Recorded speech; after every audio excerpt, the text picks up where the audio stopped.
Hello, everyone. Welcome to the Mike Paulenoff webinar. Thanks to David for having me. And I'm looking forward to the next hour spending with you. And we'll go over some things, some ideas, some markets, some themes. And if there was a title to my webinar today, it would be a mouthful. And I was thinking it would be more along the lines of non-transitory inflation-sensitive technical setups. Of course, it's a play on the Powell theme of inflation being transitory. And some of the things we'll go over suggest to me that perhaps some things are in transition.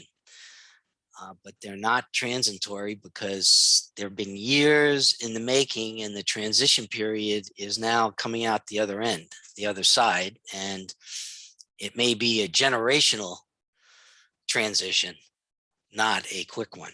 Anyway, so what you're looking at is the front page of my website, MPTrader.com. I started about 7, 8 o'clock, somewhere in there. AM Eastern time, and I post pretty much all day long, and it's a diary, and the members are discussion members. It's not really a trading room, it's an idea generation room for trades, for positions, for ideas, for trades, for themes, for portfolios. And each one of these green stripes is an entry. And let me go down to today's first. Okay, so just for argument's sake, I'll just give you a thumbnail. Here was my first update of the day, and I discussed China agreeing to release some crude oil reserves, and coincidentally or not, it happened after the meeting, the virtual meeting between President Biden and President Xi. Of course, we don't know what Biden gave up on the other side. I hesitate to even think about it. However, at some point today, we all learned that the United States, or the Biden administration, is thinking of boycotting the Chinese Olympics. Now that, I'm sure, was not discussed in that meeting, and maybe that's not what President Xi expected in return for releasing reserves from his oil, releasing crude from his oil reserves. In any case, I've been doing this a very long time, or it seems to me I've been doing it a long time. I started in 1978 after I get out of the Foreign Service School at Georgetown University in Washington, wanting to be a diplomat, but because being a diplomat was in fashion back then, with Kissinger teaching courses at Georgetown and so forth and so on.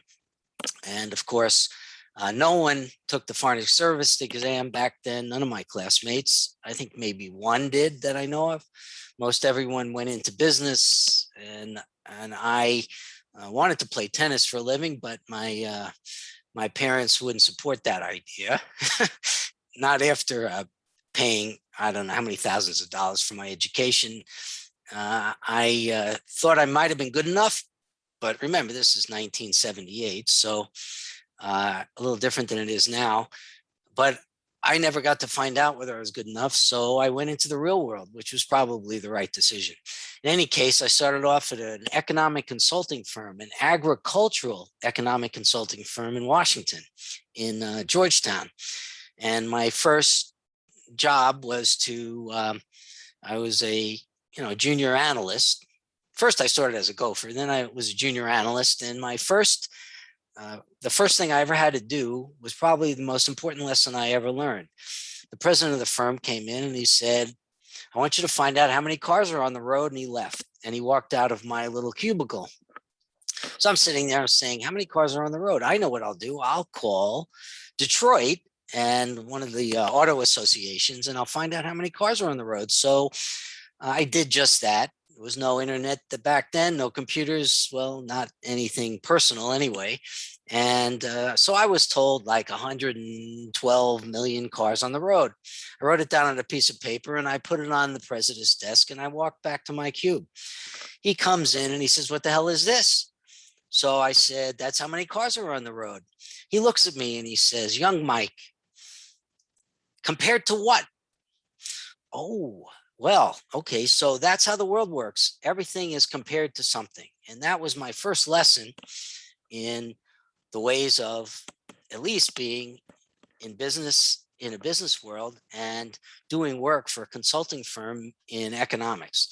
At any rate, so here we are 40 years later. And the reason why I give you that little story is because 40 years ago, when I started, gold was pushing 900. The grains markets were going berserk. The Soviet Union was our biggest adversary. Commodities in general were, inflation was berserk. Double digits. Volcker was brought in, I think, by Reagan to kill inflation, and kill inflation he did. And that brings, so I'll skip over to the meat of the issue now, but you can see just from the website there, lots of people have a lot of things to say. We're all pretty cogent about the markets. We have interesting things to ask. I'm not the only answer person there, but everything I do is I attach a chart to it. And you can click on the charts and you see the charts. This happens to be Ethereum. And people ask questions. And I usually respond by way of someone asked me about Home Depot, by way, for instance, and I answer by way of a brief description of what I'm looking at, and the chart pretty much says it all. You probably don't have to read my explanation to know what the chart says. However, it is my interpretation. So we all have different interpretations, and and so it makes for some interesting reading, viewing, and positioning in the markets. Okay, enough of that. So that's the marketing end of it. So here we are 40 years later, and this is a chart of the 10-year yield going back to 1980. And 1980 just happens to be the year, pretty much, when I started my career on Wall Street. And here's September 1981. 10-year yield was at 16%. Inflation was probably running close to 18%, which just seems outrageous to anyone who, say, is under the age of 50 right now. But look at the trend here. It's still going down. Maybe it's debatable now, but let's hold that aside for a second. So every Fed chairperson. Hey, Mike, we're still just seeing your website. Are you? Oh, I'm sorry. Thanks.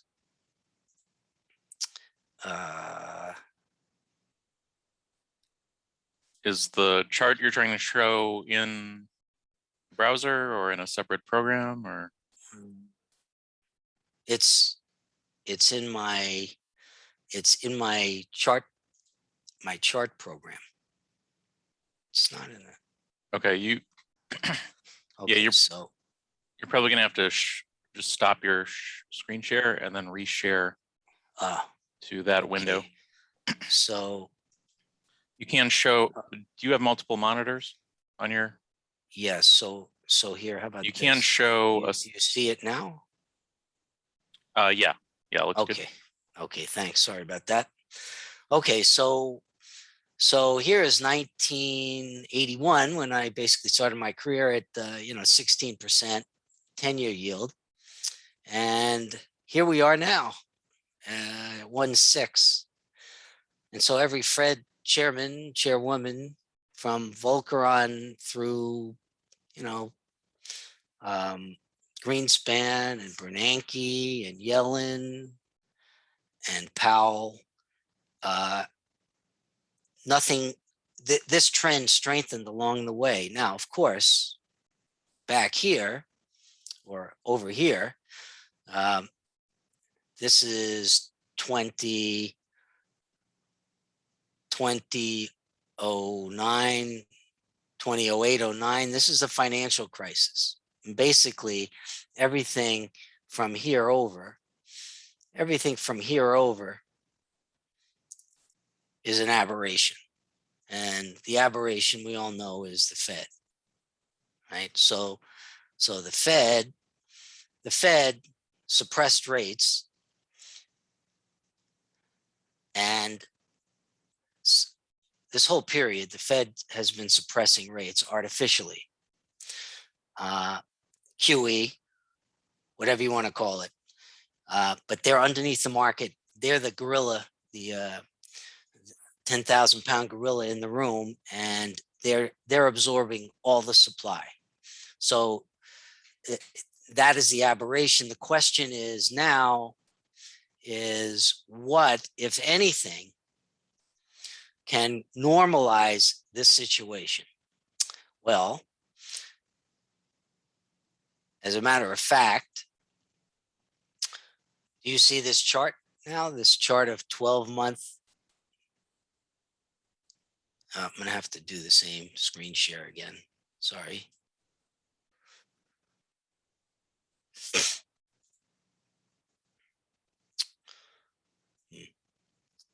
David, do you see this 12-month percentage change in the consumer price index chart or not? No, you're gonna have to. Here, you should be able to share it now. Yeah. It's odd.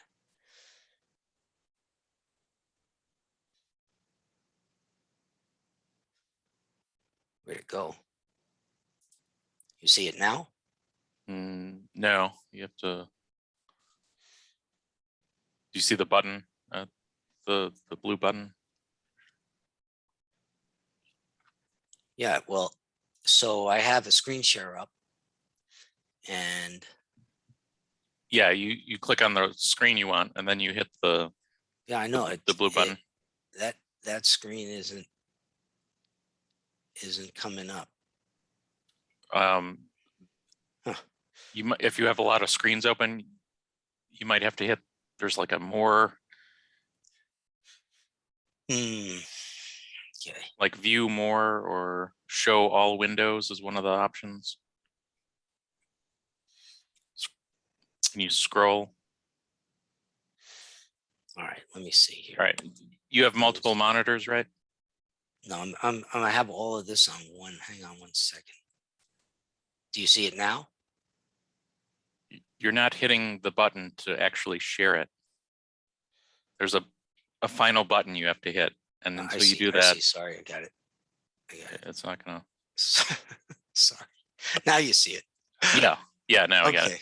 Hallelujah. Sorry about that, everyone. Okay, so what you're looking at now is a chart that shows since 2001 various inflation gauges, or various, I should say, commodities based on their 12-month percent change, and the consumer price index, along with the comparison of gasoline, energy, natural gas, all items. Now, what jumps out at this chart at me is the all items line.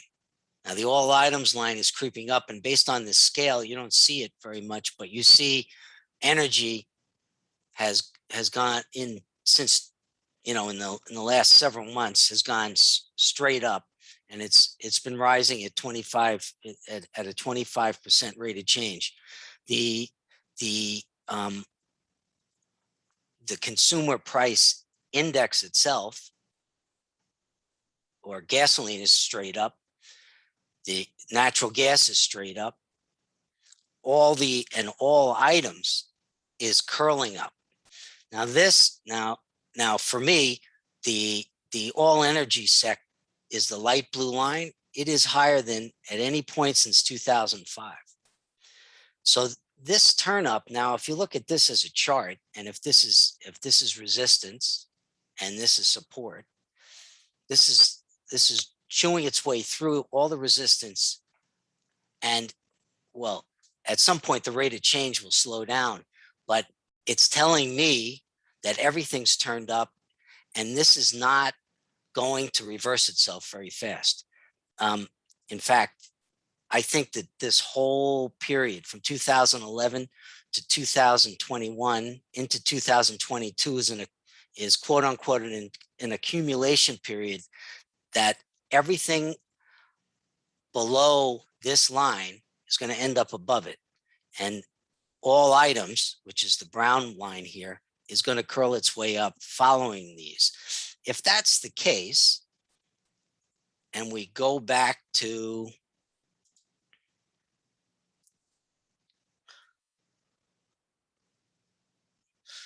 the original chart,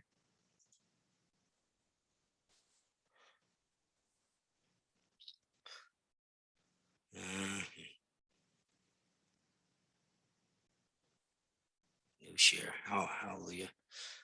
And we go back to this original chart that I showed, that means that this entire period is analogous to the period, well, it went back to 2001. So this entire period is analogous to the inflation period from about here over.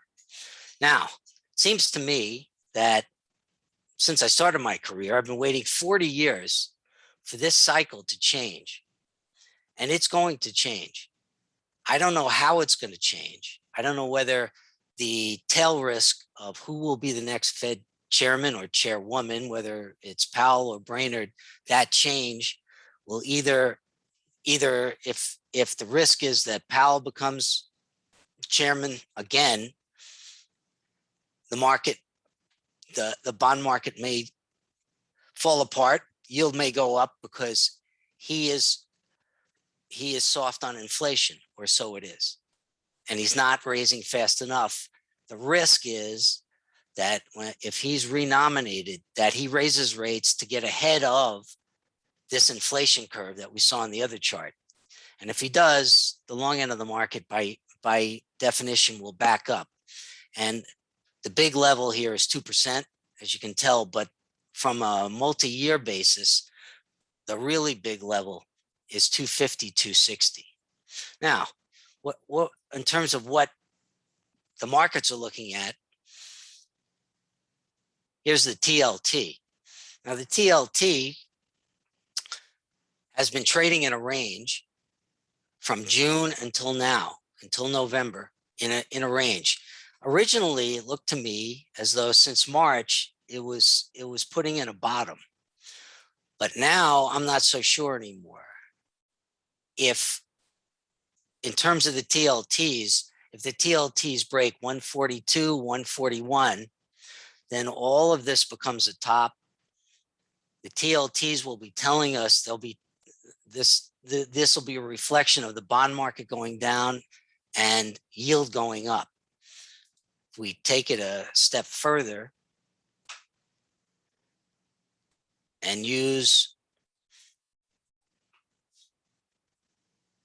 the daily chart of yield rather than the monthly chart of yield, a move above 160, 170, well, really 170 to 180 on this chart will be a huge breakout for 10-year yield.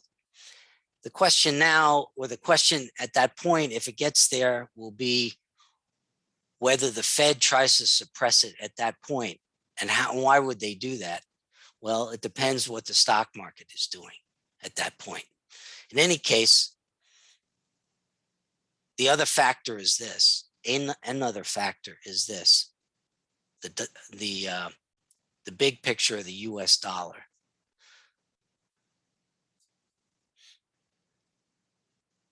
Now, my own sense is the dollar is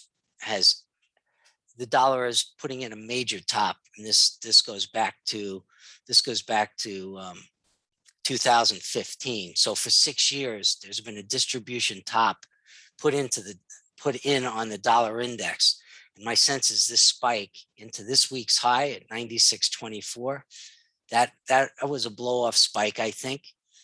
And if it pulls back and comes down below 93.90, 93.50, this counter trend move will be complete and the dollar will tank. Now, the dollar, my sense is that the dollar, in order for yield to really tank,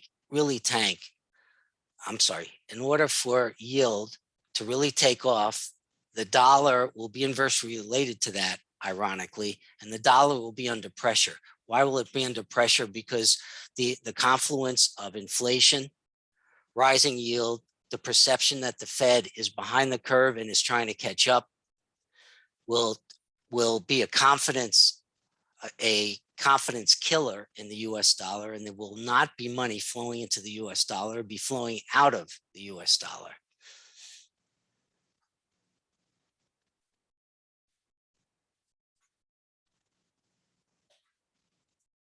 Okay. Some other inflation gauges and markets that are telling us, or could be hinting what's going on. And this is weekly natural gas, goes back to 2004, 2005. This is a major bottom in natural gas. It broke out, had its first up move, pulled back to the breakout point at $5.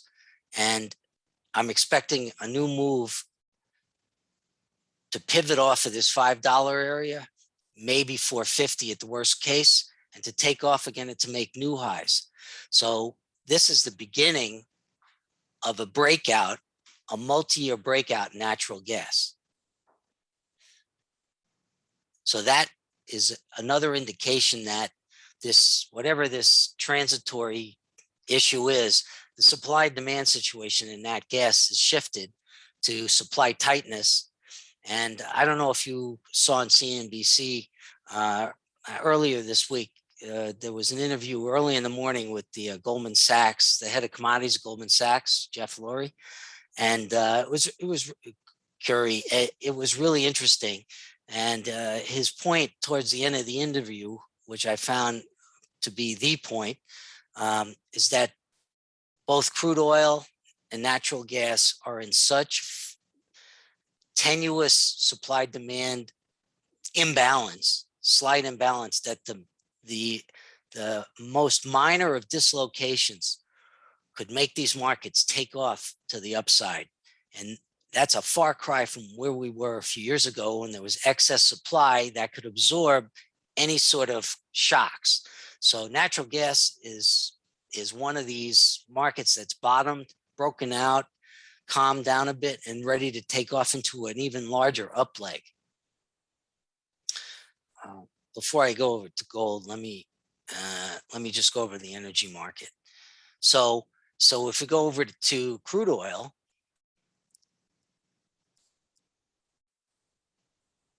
okay, so here's January crude. This is also in the part of the energy complex that is just an unending up move. Now, it's pulled back, ironically, today.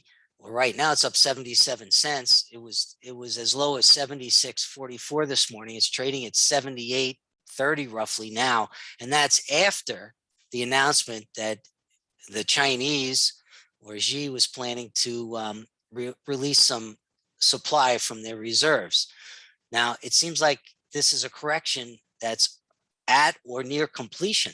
And if that's the case, I'm expecting somewhere in this target zone, 75 down to the 100-day moving average, 72.5, for another up leg to emerge. And I'm expecting it to go to 90 to 95 next.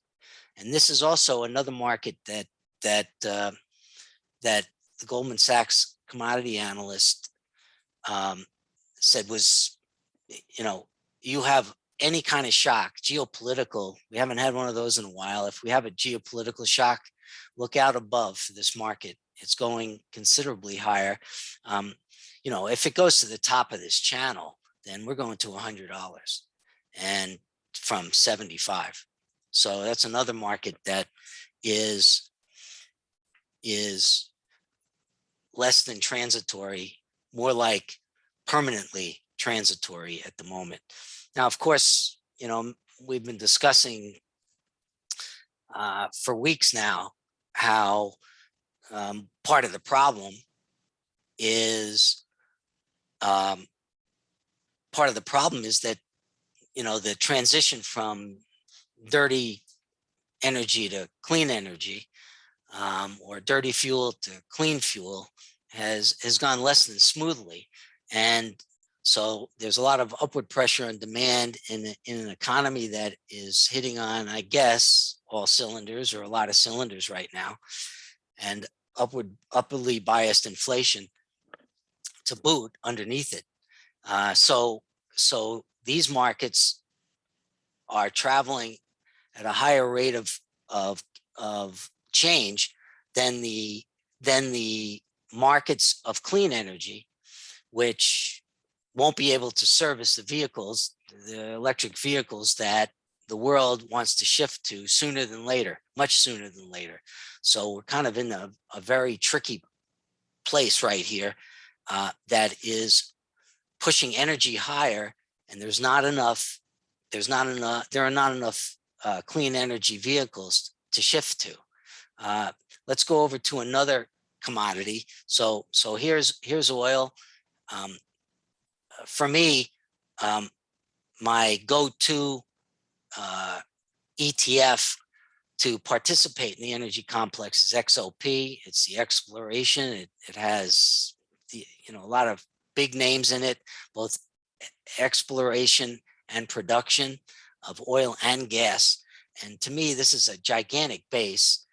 You can make the case that the base goes back to June of 2019, and it's broken out. It's crawling along the breakout level at let's call it 100 to 103.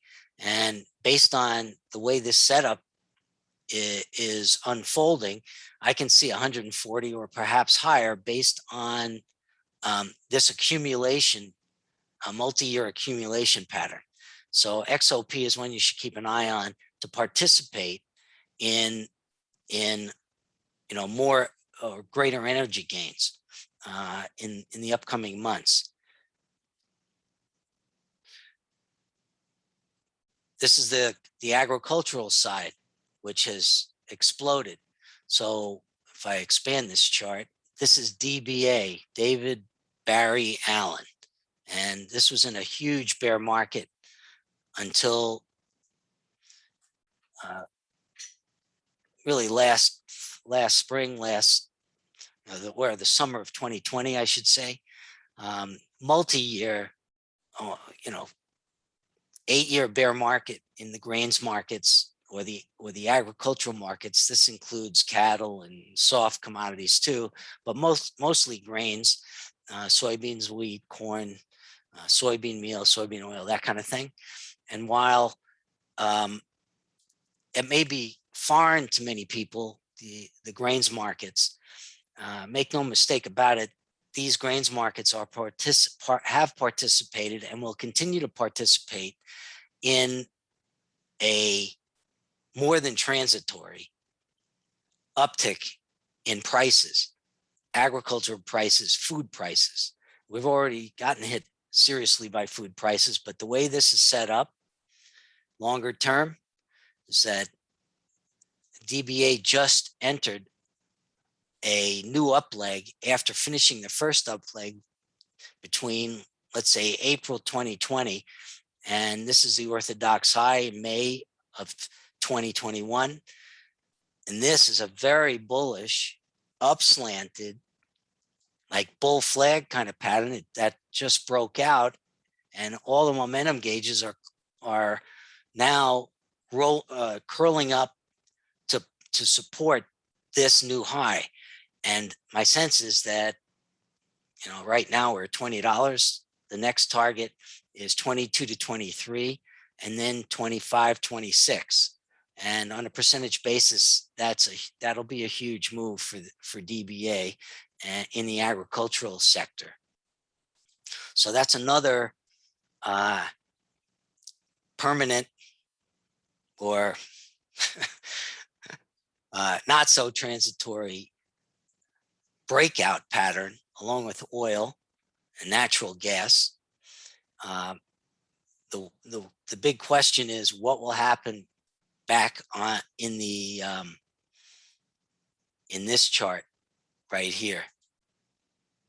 I wanted to show you another chart, another yield chart, which arguably is the one that you will keep in your mind tonight, because you'll see in a second. Okay. So here's yield, and this is believe it or not, in October of 2018, 3 years ago, the 10-year was 3.25. It subsequently went down to in March of 2020 to 0.4%. And all of this action since pretty much June of 19, we can make the case for an inverted base, inverted head and shoulders, left shoulder, head, right shoulder, inverted head and shoulders base pattern, with the neckline being 170, let's call it 180 to 196, 198. If there's a reason for it to get through here, neckline breakout, you have a big move coming. Now, on an absolute basis, whether or not it goes to 3% or not, who cares? It's 3%. But compared to where we've been and the sensitivity of the markets, who knows what the stock market will be doing, or will react to a move that gets above 2%, because I'm not the only one that sees this chart for sure. So yield will be streaking higher, and the domino effect of much higher yield, it remains to be seen which markets react in what way. But I highly doubt that the stock market will be able to withstand a move north of 2%. And that might sound ridiculous, but the sensitivity of of the markets as they go higher, the equity markets, I think is they are more and more sensitive to competition from rising rates. And so this sticks in my mind when I think about yield as it grinds higher towards 170, 180. Just keep in mind that's the line in the sand for the Fed. Question is, who will be at the Fed? My own opinion, for whatever it's worth, is that just like Trump passed over Yellen, probably for political reasons, I think that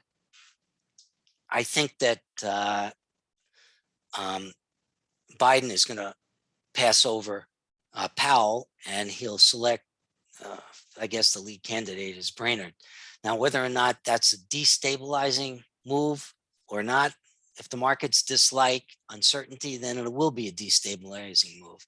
If the markets think that she is just going to fall into line and take the Powell path, whatever that is, that remains to be seen, but it will be destabilizing.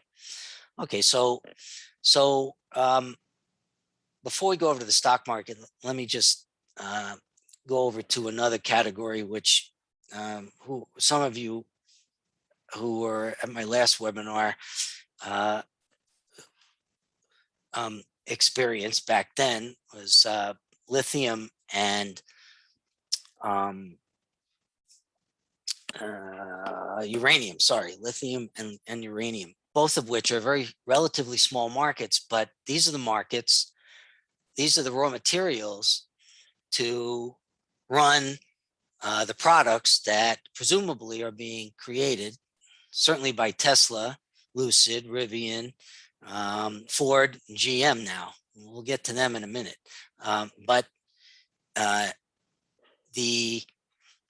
This, for instance, is LEU, Centrus Energy Corp. It's a uranium supplier, and you can see what's happened to this market since let's take it just since the first of the year. It was 21 and change, and it's gotten as high as 84. Huge move.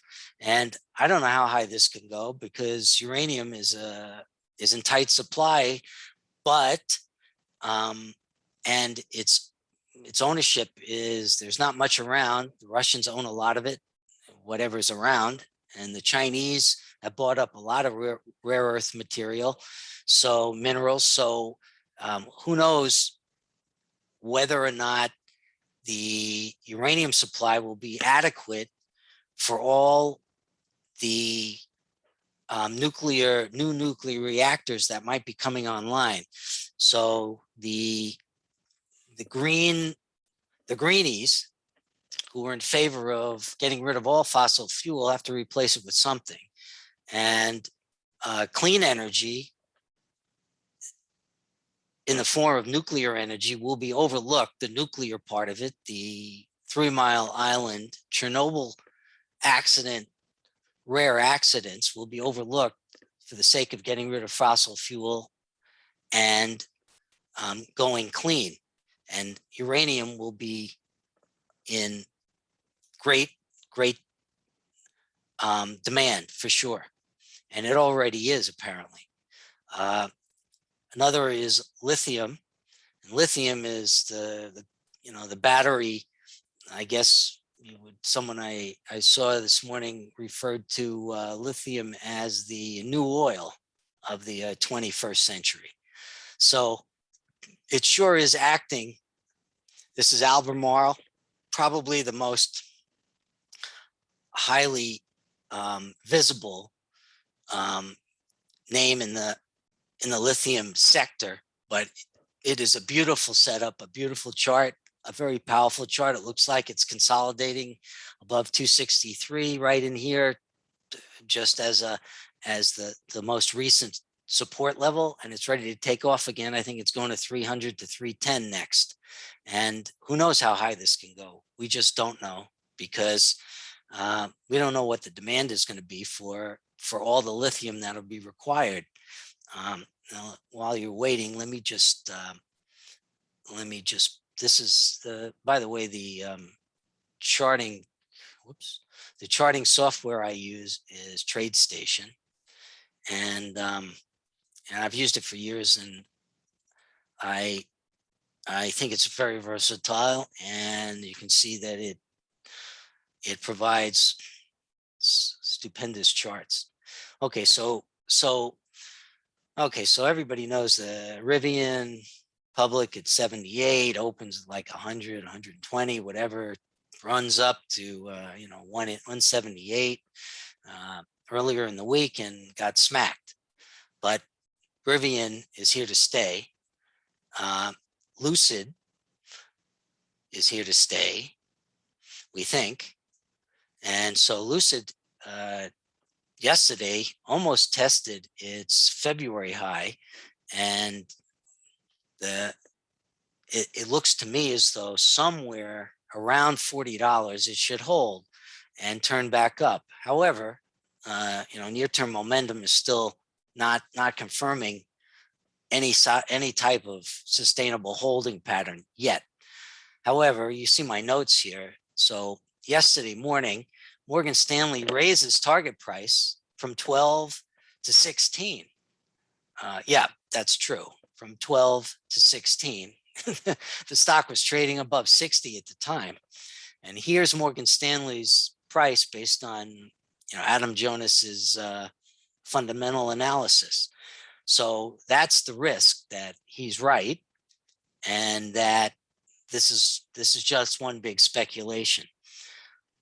If I happen to think that because Lucid broke out at $30 and ran up, even if it breaks below 40, my sense is that if you're in it for the longer term from a portfolio perspective, that you want a representative EV in your portfolio, that $30 is a base for Lucid. That's my feeling. If you're more traditionalist, then there's Ford, and Ford has broken out of a giant, I can't pull the chart over, but this is 2001, a weekly chart of Ford. Ford has broken out, and it's anything north of 1650 in Ford to me is a buy and a hold. And if this accumulation pattern is true to form, somewhere in the next 2 to 3 years, Ford's going to be $35, $40. And it's trading now, or it closed, it's 1956. GM. So anyway, I annotate all these charts because when the members at MP Trader, when they ask me about them, I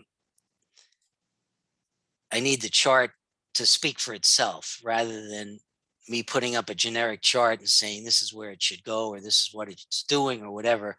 I think it's more instructive and more visual for people to see where the breakout points are, where the problems are, where my channel work says it could go, where the structure of the setups say it can go. Well, in terms of GM, I'm thinking that it's going to the mid 70s, 74, 78 in this up leg. And that is to say that it should stay above, 58, 59 in its trek to 75. And GM also has been doing a lot right. And of course, they're not as sexy, Ford and GM, as Lucid and Tesla, but they have a lot of money and a lot of cachet, and I don't think they're going to be left behind. So just to connect the dots, we have lithium for the batteries, uranium for the nuclear reactors to create clean energy for the utilities. Then we have the autos taking the lithium. And I wanted to show you another chart of that's a very speculative chart. However, it's worth keeping on your radar because we keep it on our radar, but not for that reason, because Quantumscape, it's a concept stock, hydrogen powered batteries. And this is if you haven't seen this chart setup yet, you will be intrigued by it. At least I'm intrigued by it. A lot of charts on here to load, but here we go. Okay, here's Quantumscape.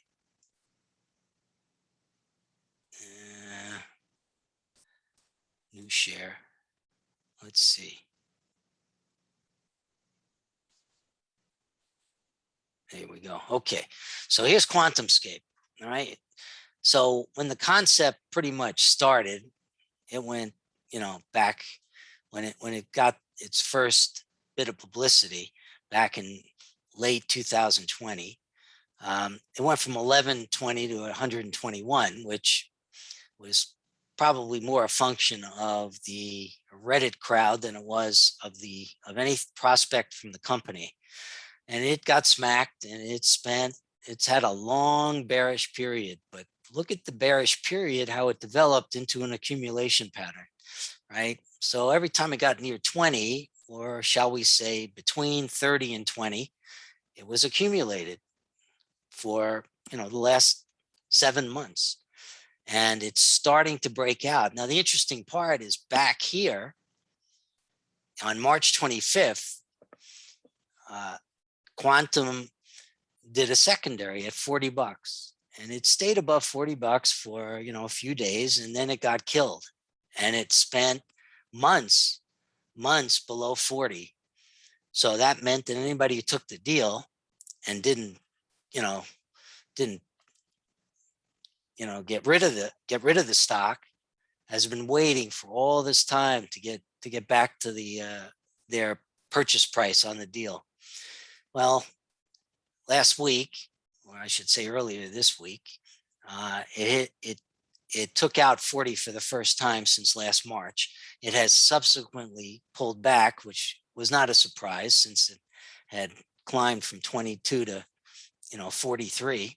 And now it looks to me as though it's come back to the breakout point. Now we're going to have to see if it turns back up. Quantum turns back up and then takes this out. Then you have a major bottom on your hands.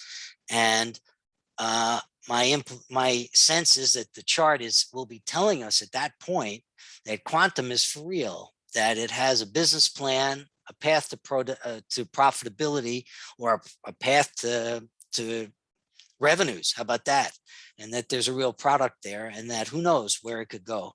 But this is something to keep an eye on because it's in the clean energy space, and it could be a wild one, and one worth perhaps putting in your portfolio in the the alternative energy space.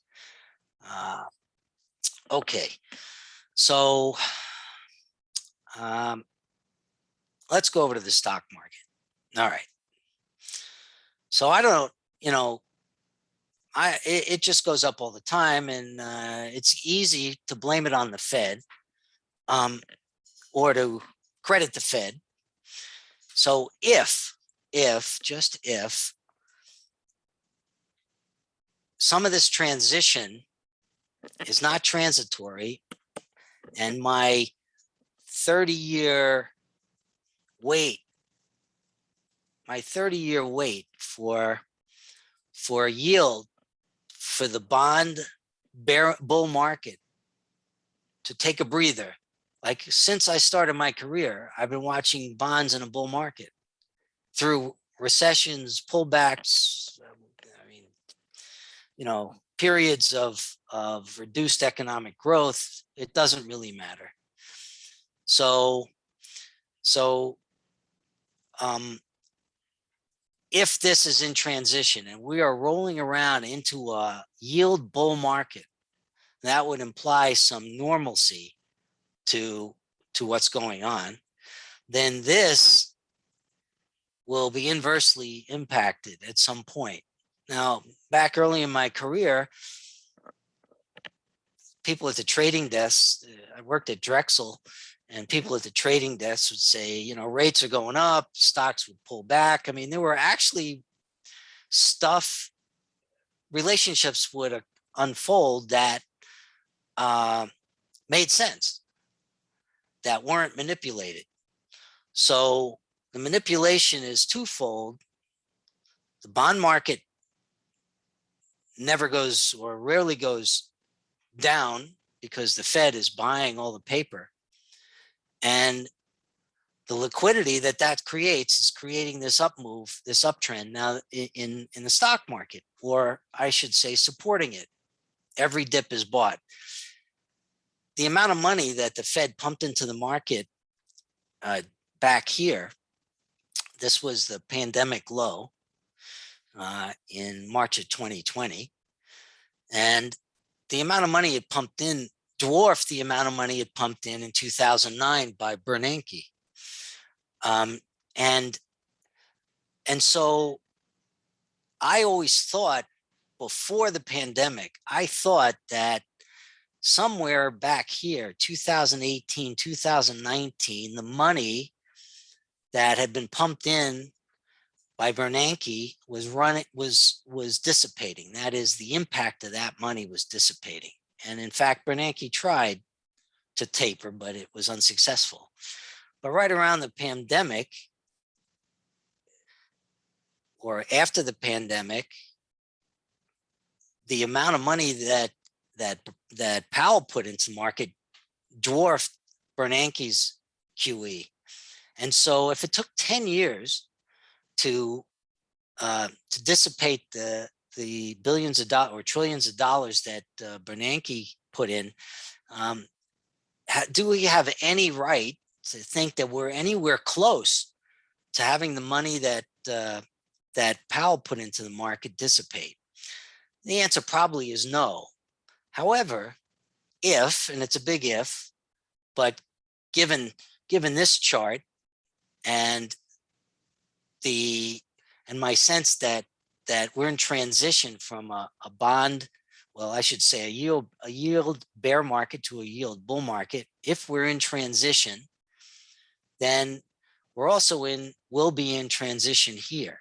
From what level, I don't know. It could be 4,800, whatever. What you're seeing on this chart is my cycle work, and there was once upon a time there was a cycle that of 110 to 120 days that worked all the way back to like 2011 until September, October, November, September, October of this year, when what I thought would be the low in the 120-day cycle, which could extend to 130 days, give or take.